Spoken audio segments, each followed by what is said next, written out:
안녕하세요. 오늘은 추석을 맞아 많은 할머니, 할아버지들께서 한 번쯤 고민해 보셨을 만한 주제를 가지고 왔습니다. 바로 손주에게 얼마만큼의 용돈을 주는 게 좋을까 하는 문제입니다. 추석은 가족이 한자리에 모여 정을 나누는 따뜻한 명절이지요. 맛있는 음식도 함께 나누고 덕담도 주고받습니다. 그런데 이런 자리에 빠지지 않는 것이 바로 용돈입니다. 손주에게 건네는 봉투 하나 작은 돈이지만 그 속에는 사랑과 정성이 담겨 있지요. 그런데 막상 봉투를 꺼내려 하면 고민이 시작됩니다. 내 형편은 어떤지, 손주의 나이에 맞는 금액은 어느 정도인지, 또 혹시 너무 많거나 적지는 않은지, 다른 집과 비교했을 때 어색하지는 않은지, 이런저런 생각이 꼬리를 물고 이어집니다.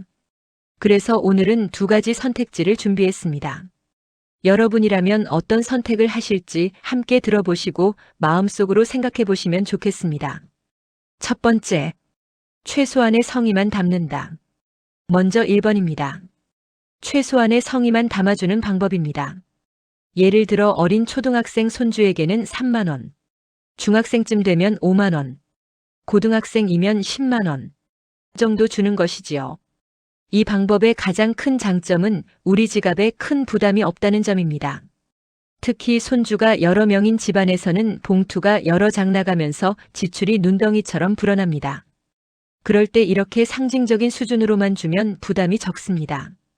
또 어린 손주들에게는 돈 액수보다도 할머니, 할아버지가 직접 건네주시는 마음이 더 크게 다가옵니다. 아, 나를 생각해 주는구나. 나도 어른 대접을 받는구나. 이런 기분을 느낄 수 있지요. 하지만 단점도 있습니다. 나이가 조금 있는 손주들은, 특히 사춘기 시절의 아이들은 자신이 받은 금액을 친구들과 비교할 수 있습니다. 내 친구는 5만 원 받았다는데 나는 3만 원일까? 이런 생각이 들 수 있다는 겁니다.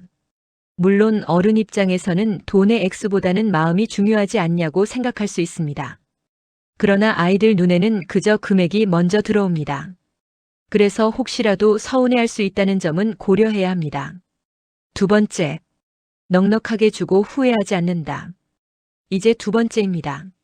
줄 수 있을 때 넉넉하게 주는 방법입니다. 돈은 다시 벌 수 있지만 손주에게 줄 수 있는 시간은 다시 오지 않는다. 이런 마음으로 아낌없이 주는 분들도 계십니다. 실제로 어떤 할머니는 중학생 손주에게 10만 원을, 고등학생 손주에게는 20만 원을 주었다고 합니다. 봉투를 받는 순간 손주의 얼굴은 환하게 빛나고 그 기억은 오래 남습니다. 아이들에게는 단순히 돈 이상의 의미가 되기도 하지요.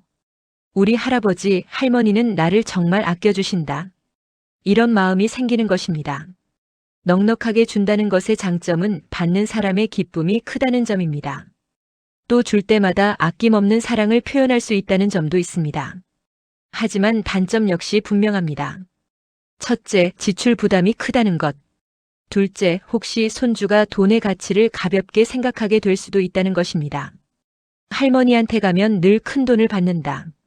이런 인식이 생기면 오히려 당연하게 여기게 될 수도 있습니다. 그래서 두 번째 방법을 선택할 경우에는 단순히 돈만 건네는 것이 아니라 함께 조언을 덧붙이는 것이 좋습니다. 이 돈은 내가 필요한 곳에 현명하게 쓰길 바란다. 공부에도 쓰고 내 미래에도 도움이 되면 좋겠다. 이런 말을 함께 건네면 단순한 돈이 아니라 가치 있는 선물이 될 수 있습니다. 자, 이렇게 첫 번째, 두 번째 방법을 살펴보았습니다. 그렇다면 과연 얼마가 적당할까요? 사실 정답은 없습니다. 가장 중요한 것은 우리의 형편에 맞게 무리하지 않는 선에서 주는 것입니다. 마음은 넉넉하게 주고 싶지만 여유가 없다면 금액이 적더라도 따뜻한 말을 함께 건네면 됩니다.